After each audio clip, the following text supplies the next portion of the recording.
And good evening, everybody. This is Michael Filighera. I am with logicalsignals.com and also tradershelpingtraders.com. And this is the Elliott Wave update for the NASDAQ 100 for Tuesday, July 13th, 2021. I want to begin by just reading the comment that I had included on last night's post, the video post. And I said, what's left for the market would be that once wave 3 of 5 is complete, right there, is the next higher degree of 4th and 5th waves will begin. And the expectations would be for a quick decline of up to 200 points to put in wave 4, and then a just as quick advance in wave 5. And that's exactly what we got, almost to the letter. And my interpretation of the move off of that is a rejection of that level, which is the first thing I look for at a top or a bottom. That the level is rejected, boom, and the market just rallies off of that bottom, or that level is rejected and the market moves away from that top. That's pretty much what happened. Took a couple hours for it to kick in, but when it did, it was nonstop. So where do we go from here? I cannot put, I have labeled it 1, 2, 3, 4, 5, and that's where I've left it. And that's on a sub-minute level. So I have not put that sub-minute 5 up there because this could just be wave 1 of that 5. And these were triple subs. Stranger things. So I have to leave open the possibilities and the potential, and that still is there. What am I looking for now? Like I said, I'm looking for a 5-wave decline on an hourly chart. So let me open this up. Right now, off the hourly and off of that high, I can only at best do 1, 2. F2 is complete, so we have to leave open that there's a possibility that this is going to rally up and that, excuse me, that we would get, I can just throw it in there real quick. If we get a continuation of the wave 2 rally, we go up here. And this is going to be tough to do, but let's see if I can put that down here. So we still could rally up to 14,924.25, and then turn around and come back down again. And that would be completion of wave 2. So this would be a 1. This could be a 2 that could get us back up to there, and then we drop in the 3rd wave. So I'm definitely looking for an at least additional downside, if not, if anything, if nothing more than just an additional. Come on. An additional decline. Thank you. So that we get that ABC, if indeed it's an ABC. And that's where these then come in, because if it is a wave 1, then I'm looking for a wave 2. Where can wave 2 come back to? Literally, it can come all the way back down to here, 14,710, 14,770, 6570, for sure. Definitely below 382. It needs to, for one thing, it would need to come below 14,833 because we've got an A and a B and then we need a C. And so C has to, and since I believe it's going to be a zigzag, it would have to take out the 14,833. And that's where you get these lower numbers. So it would be, again, we don't have a point to choose from. Like I just drew in, it could get up to 14,924.25, even a little higher. And then I would be able to connect 2 points to reflect where I believe that C wave will come in, or the next wave down. We're going to leave that open too. So we still have these levels that are in play. For tomorrow, it's a coin toss because this kind of, I didn't think it was all going to be all at once. And that's exactly what ended up being. You know, it took 3 hours, but it just really ran. Just really moved. And it pretty much was nonstop. So the downside is not over. The upside, if they put this in here and this is the low and they'd come in and rally it back, we have again resistance up at 15,000, 15,003, 15,009, 15,017, 21, 28, all up in there. It's packed. It's packed. Because we continue to just have to throw up all of our additional extensions. And that's why it gets stacked all the way up into there, the 15,120.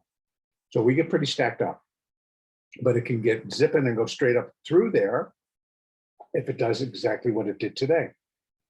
If not, and the sellers take control, then I would be expecting at least an additional, we might get a little bit more rally, but an additional leg down equal in size to this. So the same intensity and actually the same length. Because C is equal to A, that's the most common. And then it goes up from there. So we have these levels and this level. And we need to now start paying attention to what our moving averages tell us. You can see that the hourly started to turn. And as we move down, I believe that they pretty much have all turned lower with our decline. Excuse me. You can see they kind of started to turn lower here. The 50 is now catching up. And so that they all start to drop and everything drops below the 200 and it starts to cave, then you're getting additional confirmation of downside. And I'm going down in time rather than up. So this one you can see is getting a little bit cleaner and a little bit closer to starting to cross over the 200. When it does, it may accelerate it. If the 4, the 8, the 20 start coming down and cross over that 200, that's not a positive. Then I would expect some acceleration to kind of come in and this to turn decisively negative. That's on the 15-minute. Let's go down to the 5. 5 basically kind of telling us the same story. And here you can see that now on a 5-minute basis, the 50 is below the 200, the 20 is below the 50, and et cetera, et cetera. So as soon as that starts to curve, takes a little bit longer, but it can start to curve. It starts to drop below here. I believe it curves more and also starts to head down. That's going to be additional confirmation that it's like, this is it. And if I have to put a primary degree 3, third wave there as a completion point, I'll be going way out for this chart to tap the first set of retracements. Would go from that low to this high. Ultimately, the primary, if the rule, and it's a general, it's more of a guideline that a 4th wave correction, like on a primary level, should find support and complete within the price territory of the 4th wave of one lesser degree. And that's right here, this 4th wave, which was the March 2020 decline. We had the 3 weeks, I think it started in February, but we had 3 weeks and the NASDAQ lost 38% of its value. This one would be a lot more. So we're looking for probably a 50% decline from current levels. 15,000 is going to be a little bit bigger, right? Because wherever we top out, so right now we're topping out pretty much around 15,000. And this is the area that I'm thinking it can come into, 7,500 to 6,500. That's a pretty big drop, and it could be a lot of fun. There'll be many ways to trade it. In the meantime, back in reality, so that I have not put on yet because I'm not certain that that's the completion point. Once we are, we will then begin to fill in the gaps on what our expectations will be coming off here, because we then have to translate that into a day-to-day process. And that's what all this is. So for tomorrow, I honestly do think we should have limited upside now. Believe that, I'm changing. Limited upside followed by another round of a good solid down. My counter expectation would be that doesn't happen and it just turns and starts going up and up and up and up. Now, again, I'm going to say if that is what happens, please follow your moving average and please just understand it's what the trend is. The trend is up, don't fight it. As much as we all think we like downside versus upside, there are benefits to both. And as a day trader, both have equal standing. Doesn't make any difference as long as it moves and you can make money. Now today you got the triple treat. You got a decline, a rally, and another decline. And all you had to do was just pay attention to your moving averages and trade. And you have patience, because there were times where the market just kind of fiddled and went around back and forth and back and forth. But if you continue to have all indications that the market was going to go in a particular direction, you needed to hold and be patient, because you normally would get your move until the market via the moving averages negates the trade. Then that's where you get out. And so then it helps to kind of get that focus into your mind so that you're not getting all worried about profit or loss.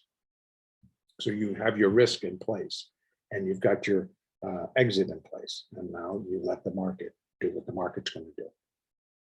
Okay, I'm going to leave it there. Otherwise I start to ramble. But it was a very, very tradable day. It was a good trading day. And hopefully we get the same tomorrow. And the next update will be Wednesday, the 14th.